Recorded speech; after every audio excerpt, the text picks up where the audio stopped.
Next learning objective हमारा कौन सा है? State the values of the standard temperature and pressure. Standard temperature और प्रेशर की क्या यूनिट्स होती है हमारे पास, हम वो देखेंगे।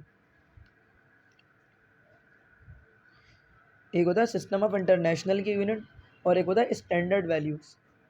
तो जो स्टैंडर्ड वैल्यूज़ हैं टेम्परेचर के और प्रेशर के हवाले से, तो टेम्परेचर की जो आपके पास बेटा स्टैंडर्ड वैल्यू है वो हम लेते हैं 273 केल्विन, सही। और प्रेशर जो हम स्टैंडर्ड वैल्यू लेते हैं वो कितना लेते हैं बेटा, हम 1 ATM लेते हैं, जो कि इक्वलेंट होता है किसके, 760 टॉर के या फिर 760 मिलीमीटर ऑफ मरकरी के। ठीक है, ये तो SI से ये आपके पास जो है स्टैंडर्ड वैल्यूज़ हो गई। लेकिन क्या सिस्टम ऑफ इंटरनेशनल में भी प्रेशर को जो है ATM में लिया जाता है या टॉर में लिया जाता है या मिलीमीटर ऑफ मरकरी में लिया जाता है? तो इसका आंसर है नो। जो सिस्टम ऑफ इंटरनेशनल है उसमें जो प्रेशर को बेटा मेजर किया जाता है वो प्रेशर को मेजर किया जाता है पास्कल में, जिसे मेजर किया जाता है पास्कल में। और जो 1 ATM है ये बराबर होता है 101,325 पास्कल के। और चूंकि पास्कल आपके पास न्यूटन पर मीटर स्क्वायर के इक्वल होता है तो हम इसको लिख सकते हैं कि 101,325 न्यूटन पर 101,325 पास्कल या फिर 101,325 न्यूटन पर मीटर स्क्वायर भी हम इसे कह सकते हैं। ठीक है, और मज़ीद कौन सी यूनिट्स हैं आपके पास पास्कल के अलावा? पॉन्ड्स पर स्क्वायर इंच भी आपके पास होती है जिसमें हम इसे मेजर करते हैं। तो ऐसा ही सिस्टम में अगर यूनिट पूछी जाए प्रेशर की क्या है तो वो क्या है, पास्कल या फिर न्यूटन पर मीटर स्क्वायर, जो कि बराबर होता है 101,325 पास्कल के। मतलब स्टैंडर्ड वैल्यूज़ ऑफ टेम्परेचर, अगर हम स्टैंडर्ड टेम्परेचर वैल्यू को बताएं तो वो कितना 273 केल्विन, और स्टैंडर्ड वैल्यू ऑफ प्रेशर अगर हम बताएं SI सिस्टम के अकॉर्डिंग तो वो कितना होता है 1 पास्कल, जो कि किसके इक्वल होता है 1 पास्कल आपके पास 1 ATM, और 1013 यानी 1 पास्कल आपके पास किसके बराबर होता है, 1 ATM के बराबर नहीं होता। आपके पास 1 ATM किसके बराबर होता है, 101,325 पास्कल के बराबर होता है। यानी 1 ATM किसके बराबर है, 101,325 पास्कल के। सही है बेटा, तो 1 ATM आपके पास 101,325 न्यूटन पर मीटर स्क्वायर के इक्वल नहीं होता। सॉरी, 1 ATM 101,325 न्यूटन पर मीटर स्क्वायर के इक्वल होता है, लेकिन 1 पास्कल 101,325 न्यूटन पर मीटर स्क्वायर के इक्वल नहीं होता। ठीक है, जो यहाँ कन्वर्जन हमने लिखी हुई है। तो स्टैंडर्ड टेम्परेचर की भी बात हो गई और स्टैंडर्ड प्रेशर की भी बात हो गई। स्टैंडर्ड टेम्परेचर और स्टैंडर्ड प्रेशर के बाद state the describe the effect of the change in pressure on a volume of gas. Basically तौर पर ये जो स्टेटमेंट है describe the effect of the change in pressure on a volume of gas, ये जिस scientist ने हमें बताया उस साइंटिस्ट का नाम था बॉयल्स, और उसके उस लॉ को हम कहते हैं बॉयल्स लॉ, जिसमें हमें पता चलता है कि what is the effect of change in pressure on a volume of gas. So Boyle's law की अगर हम बात करें कि बॉयल्स लॉ है क्या, सो बॉयल्स लॉ सिर्फ इतना सा है कि आपके पास बेटा जो वॉल्यूम होता है गिवन मास ऑफ गैस का वो इन्वर्सली प्रोपोर्शनल होता है pressure applied on it.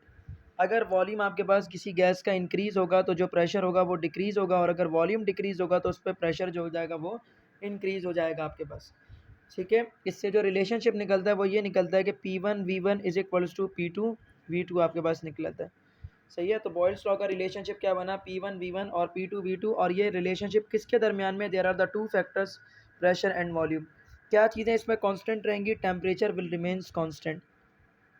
Temperature यहाँ पर क्या रहेगा, कांस्टेंट। मतलब if a temperature will be constant for any given mass of for any given mass, कोई भी एक गैस है जिसका टेम्परेचर अगर कांस्टेंट हो जाए तो उसका जो भी वॉल्यूम होगा उस पर लगने वाले प्रेशर के क्या होगा, इन्वर्स होगा हमेशा। और product of first pressure and volume is equal to the product of the final pressure and the volume. सही है, ये रॉबर्ट बॉयल का दिया हुआ जो बॉयल्स लॉ था वो है। अच्छा, जब भी आप जो है गैस लॉज को पढ़ते हो तो गैस लॉज को पढ़ने के साथ साथ उसमें कांस्टेंट को हमेशा याद रखो, और उसके रिलेशन को याद रखो, और उसके ग्राफ को याद रखो। ठीक है, path covered by the projectile is parabola, मतलब पैराबोलिक कर्व इस तरह से बनता है। और हाइपरबोलिक कैसे बनेगा, बिल्कुल इसका उल्टा। पैराबोलिक में भी दो चीज़ों के दरमियान इन्वर्स रिलेशनशिप होता है, और हाइपरबोलिक कर्व में भी दो चीज़ों के दरमियान में इन्वर्स रिलेशनशिप होता है। तो ये आपके पास यहाँ पर अगर मैंने प्रेशर रखा और यहाँ पर मैंने वॉल्यूम रखा तो ये आपके पास जो ग्राफ आएगा बेटा वो इस तरह से आएगा आपके पास। ठीक है, that is called as hyperbolic curve.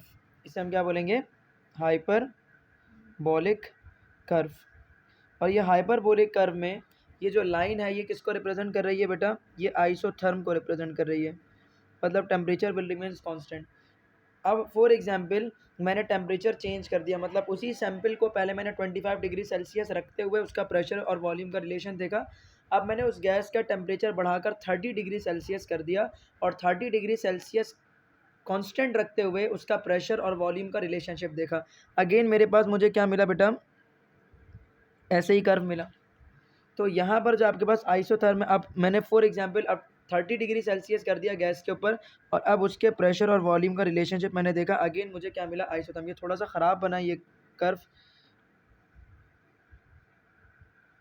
इस तरह से बनता है। ये हो गया T1, ये हो गया T2, ये हो गया T3। Must be T3 is greater than T2 is greater than T1। एक एक लाइन किसको रिप्रेजेंट कर रही है, आइसोथर्म को। टेम्परेचर जैसे जैसे हम डिक्रीज़ कर रहे हैं, ओ सॉरी, टेम्परेचर जैसे जैसे मैं इंक्रीज़ कर रहा हूँ, तो टेम्परेचर इंक्रीज़ करने की वजह से अगर आप गौर करो तो ये वैल्यू क्या हो रही है, ऊपर की तरफ जा रही है। तो टेम्परेचर और ये वैल्यू भी अगर आप देखो, ये मज़ीद आगे की तरफ बाहर निकलेगा। ठीक है, तो टेम्परेचर इंक्रीज़ करने से बोथ एक्सिस के अंदर आपके पास वैल्यूज़ क्या होगी, आगे की तरफ बढ़ेगी। मतलब रिलेशन वही रहेगा। अगर टेम्परेचर को आपने बढ़ाया किसी सैंपल के लिए, पहले जो उसका रिलेशनशिप था वही है, अब आपने दोबारा से टेम्परेचर को चेंज कर दिया, कोई और टेम्परेचर रखा, लेकिन ओवरऑल टेम्परेचर चेंज नहीं किया। मतलब पहले रखा आपने 30 डिग्री सेल्सियस, प्रेशर और टेम्परेचर, प्रेशर और वॉल्यूम का रिलेशनशिप यही आया। फिर आपने टेम्परेचर चेंज कर दिया और फिर प्रेशर और वॉल्यूम के ऊपर इफेक्ट चेक किया, सही है। मतलब 30 डिग्री सेल्सियस पर ले गए, उसका प्रेशर बढ़ाओगे तो वॉल्यूम कम होगा, वॉल्यूम बढ़ाओगे तो प्रेशर कम होगा, लेकिन 30 डिग्री सेल्सियस रहने दिया। फिर हमने नॉर्मलाइज़ किया एंड देन 40 डिग्री सेल्सियस उसका टेम्परेचर कर दिया, तो 40 डिग्री सेल्सियस पर फिर प्रेशर और वॉल्यूम का रिलेशन चेक करूँगा, वही रहेगा। मतलब किसी भी टेम्परेचर पर अगर उस टेम्परेचर को कांस्टेंट करके प्रेशर और वॉल्यूम का रिलेशनशिप देखूँ तो वो सेम रहेगा आपके पास। लेकिन जो आइसोथर्म होगा आपके पास, वो आइसोथर्म क्या होगा आपके पास, ऊपर की तरफ बढ़ेगा बोथ एक्सिस के अंदर। यहाँ तक बात क्लियर हो गई। अगर मैं यहाँ पर प्रेशर और 1/, वॉल्यूम का कर्व बनाऊँ, 1/, वॉल्यूम का ग्राफ बनाओ, प्रेशर और 1/, वॉल्यूम का ग्राफ बनाओ, तो ये स्ट्रेट लाइन आपको ऑब्टेन होगी। और स्ट्रेट लाइन ऑब्टेन होगी तो जब हम ये आपके पास स्ट्रेट लाइन ऑब्टेन हो गई। अब अगर मैंने टेम्परेचर को बढ़ा दिया तो फिर ये इस तरफ हो जाएगा, और टेम्परेचर को बढ़ा दिया तो फिर ये इस तरफ हो जाएगा। तो लाइन स्ट्रेट रहेगी, दैट इज़ T1, T2 और ये T3। अगेन वही वाली बात कि T3 is greater than T2 is greater than T1। अच्छा, प्रेशर और 1/V आपके पास क्या होता है बेटा, उसका जो ग्राफ होता है ये स्ट्रेट लाइन आता है, और इस स्ट्रेट लाइन में आपके पास अगेन ये लाइन किसको रिप्रेजेंट करता है, ये आपके पास टेम्परेचर को रिप्रेजेंट कर रहा होता है, सही है। लेकिन इस पूरे प्रोसेस में आपके पास क्या रहना चाहिए, टेम्परेचर विल रिमेन्स कांस्टेंट रहना चाहिए। ठीक है, बॉयल्स लॉ के बाद नेक्स्ट जो है आपके पास लर्निंग ऑब्जेक्टिव, वो ये है, describe the effect of the change in temperature on a volume of gas. तो चेंज इन टेम्परेचर का वॉल्यूम ऑफ गैस पर क्या इफेक्ट आएगा, ये किस साइंटिस्ट ने हमें बताया, ये हमें चार्ल्स ने बताया। ठीक है, now we are going to discuss the Charles law. Charles जो साइंटिस्ट है बेटा, इसके अकॉर्डिंग जो भी गैस का आपके पास वॉल्यूम है वो डायरेक्टली प्रोपोर्शनल होगा उसके टेम्परेचर के, लेकिन it must be that pressure should remains constant. ठीक है, pressure should remains constant. Iso का मकसद था सेम, टेम्परेचर का मकसद था, थर्म का मकसद था टेम्परेचर, तो वहाँ पर टेम्परेचर कांस्टेंट था तो इसलिए हर लाइन आइसोथर्म को रिप्रेजेंट कर रहा था। यहाँ पर प्रेशर कांस्टेंट है, मतलब इसके जो ग्राफ की लाइन होगी वो किसको रिप्रेजेंट करेगी, सेम प्रेशर को, मतलब आइसो बार को रिप्रेजेंट करेगी। ठीक हो गई बात। अच्छा, वॉल्यूम और टेम्परेचर का रिलेशनशिप अगर मैं दो कंडीशन पर लूँ तो वो बनेगा V1/T1 is equals to V2/T2। ठीक है, और एक जो इसकी स्टेटमेंट है वो ये है कि at constant pressure volume of a given mass of a gas is increase और decrease by 1/273 time of its original volume at 0 degree Celsius for every degree rise and fall of temperature. ये आपने statement पढ़ी होगी इसकी। Basically ये statement कहाँ से आई है, वो यहाँ से आई है, VT is equals to V0 1+T/273। ये स्टेटमेंट आपके पास यहाँ से आई है, VT is equals to V0 1/T/273 आपके पास। ठीक है,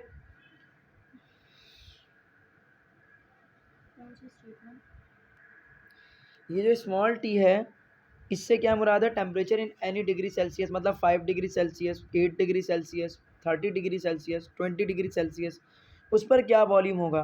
what is V0, volume of a gas at 0 degree Celsius, मतलब वो गैस का ही वॉल्यूम 0 डिग्री सेल्सियस पर क्या था, दैट इज़ V0। यहाँ पर टी मतलब जिस टेम्परेचर पर डिग्री सेल्सियस में आपको निकालना है, केल्विन में नहीं कन्वर्ट करोगे, डायरेक्टली यहीं से निकलेगा। So volume of a given mass of a gas is increase और decrease by 1/273 time of its original temperature. अब देखो वी टी को अगर मैं इसको ओपन करूँ तो ये किसके बराबर होगा, ये बराबर होगा आपके पास V naught plus we naught multiply 1/273, इसके बराबर होगा। So volume of a given mass of a gas is increase और decrease by 1/273 times of its original volume at 0 degree Celsius.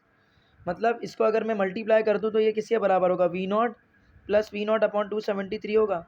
मतलब जो भी गैस का अपना वॉल्यूम है 0 डिग्री सेल्सियस पर, वो पहले के लिहाज से आपके पास क्या हो जाएगा, इंक्रीज़ हो जाएगा या डिक्रीज़ हो जाएगा। कैसे इंक्रीज़ या डिक्रीज़ होगा, वो अपने 1/273 टाइम्स इंक्रीज़ या फिर 1/273 टाइम्स क्या होगा आपके पास, डिक्रीज़ होगा। यहाँ पर टी आएगा, सॉरी यहाँ 1 लिखो, यहाँ पर टी लिखो। What is T, temperature at any degree Celsius value. So जो भी आपके पास गैस का वॉल्यूम है 0 डिग्री सेल्सियस पर, अब किसी भी टेम्परेचर इन डिग्री सेल्सियस पर क्या होगा, पहले के लिहाज से 1/273 टाइम्स निकल के आएगा। मतलब जो भी पहले उसका वॉल्यूम था 0 डिग्री सेल्सियस पर, अब उसका आपने क्या करना है, T/273 टाइम्स कह लो या 1/273 टाइम्स कह लो, उसके ओरिजिनल वॉल्यूम के लिहाज से निकल के आएगा एट 0 डिग्री सेल्सियस पर जो था। मतलब volume of a given mass of a gas at any temperature is 1/273 times of its original volume at 0 degree Celsius. इधर से ज़्यादा अच्छा बेहतर समझ आता है। ये लिखा हुआ v t is equals to v naught plus t multiply 1/273। जो भी गैस होगा, गैस का वॉल्यूम होगा किसी भी टेम्परेचर इन डिग्री सेल्सियस पर, वो किसके बराबर होगा, 1/273 टाइम्स निकल के आएगा उसके ओरिजिनल वॉल्यूम के लिहाज से, जो कि 0 डिग्री सेल्सियस पर था। सही है, तो ये वाला रिलेशनशिप आ जाए, ये देख लेना, ये आ जाए तो ये देख लेना, ये आ जाए तो ये देख लेना। यहाँ तक बात क्लियर होगी, सही है। अब इसका जो ग्राफ है वो ग्राफ हमें कैसे मिलता है, वो ग्राफ हमें मिलता है स्ट्रेट लाइन। वॉल्यूम और टेम्परेचर का जो ग्राफ मिलता है वो हमें कैसा मिलता है बेटा, स्ट्रेट लाइन मिलता है। उस स्ट्रेट लाइन की अगर हम बात करें, ये हो गया स्ट्रेट लाइन। अब फॉर एग्जाम्पल यहाँ पर ये स्ट्रेट लाइन किसको रिप्रेजेंट कर रहा है, प्रेशर को। अब मैंने फॉर एग्जाम्पल एक गैस का प्रेशर रखा 1 ATM या 2 ATM या 4 ATM जो भी रखा, कांस्टेंट रखते हुए उस प्रेशर को उस गैस के वॉल्यूम और टेम्परेचर का रिलेशन देखा। अब मैंने दोबारा नॉर्मलाइज कर दिया, मैंने अब कोई और प्रेशर रखा, पहले से बढ़ा दिया, फॉर एग्जांपल 30 ATM कर दिया। अब वॉल्यूम और टेम्परेचर का रिलेशनशिप चेक किया, मतलब 30 ATM पर रखते हुए उसका प्रेशर बढ़ाया तो टेम्परेचर पर क्या इफेक्ट होगा, या टेम्परेचर कम किया तो प्रेशर पर क्या इफेक्ट होगा। अगेन मुझे क्या मिलेगा बेटा, स्ट्रेट लाइन। और फिर क्या मिलेगा, दोबारा स्ट्रेट लाइन। ये P2 हो गया, ये P3 हो गया। So it must be noted that P3 is greater than P2 is greater than P1। और ये आपके पास प्रेशर ओवरऑल लाइन में क्या रह रहा है, कांस्टेंट रह रहा है। तो ये लाइन किसको रिप्रेजेंट कर रही है, आइजो बार को रिप्रेजेंट कर रही है। किसको रिप्रेजेंट कर रही है, आइजो बार को रिप्रेजेंट कर रही है। सो आपके पास जो वॉल्यूम और टेम्परेचर का रिलेशनशिप होता है, इसमें आपको क्या मिलता है, आइजो बार आपको मिलता है। लाइन को हम आइजो बार कहते हैं, क्यों कहते हैं, क्योंकि इसमें आपके पास ओवरऑल प्रेशर क्या रहता है, कांस्टेंट रहता है। तो प्रेशर कांस्टेंट रखते हुए पहले आपने बढ़ाया, किसी भी गैस को किसी भी प्रेशर पर रखो और वो प्रेशर चेंज ना होने दो, और वॉल्यूम और टेम्परेचर का रिलेशनशिप देखो, तो वॉल्यूम और टेम्परेचर का रिलेशनशिप आपको कैसे मिलेगा, स्ट्रेट लाइन में आपको मिलेगा। जो चार्ल्स है, उस चार्ल्स ने हमें अहमियत बताई एक चीज़ की, that is called as absolute zero. ठीक है, वो एब्सोल्यूट जीरो बाकायदा वैसे तो अलग ही टॉपिक है। Explain the significance of absolute zero giving its value in degree Celsius and a kelvin. What is absolute zero,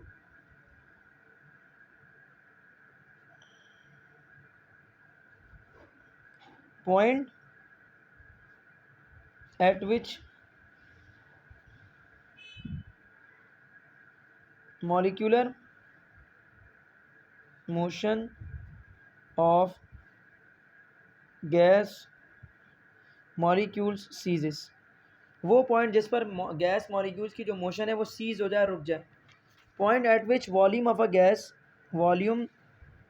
gas becomes zero. ये आइडियल गैस के लिए, आइडियल गैस के लिए हमेशा एब्सोल्यूट ज़ीरो की बात की जाती है। एब्सोल्यूट ज़ीरो ये वो पॉइंट होता है जिस पर आपके पास गैस का जो वॉल्यूम है वो क्या हो जाएगा, ज़ीरो हो जाएगा, और गैस के मॉलिक्यूल्स के तमाम की मोशन सीज हो जाएगी, रुक जाएगा। सही है, और वॉल्यूम क्या हो जाएगा उसका, ज़ीरो हो जाएगा। ठीक है, तो इस ग्राफ, इसके लिए प्रूफ किया चार्ल्स ने कि हम टेम्परेचर को जैसे जैसे डिक्रीज़ करते हुए पीछे की तरफ आएंगे तो वॉल्यूम में डिक्रीज़ होता जाएगा। ठीक है, लेकिन वॉल्यूम ज़ीरो नहीं होगा 0 डिग्री सेल्सियस पर। वॉल्यूम की कोई ना कोई वैल्यू निकल कर आ रही है 0 डिग्री सेल्सियस पर। लेकिन अगर इसी लाइन को हम एक्स्ट्रा प्लॉट कर दें पीछे की तरफ, तो इस पॉइंट पर आने के बाद ओवरऑल एक्स एक्सिस पर वाई एक्सिस की वैल्यू क्या रहती है 0। मतलब अगर मैं इस लाइन को इधर प्लॉट कर दूं तो यहाँ पर वॉल्यूम की वैल्यू निकल के क्या आएगी 0 डी एम क्यूब या 0 सी एम क्यूब निकल के आएगी।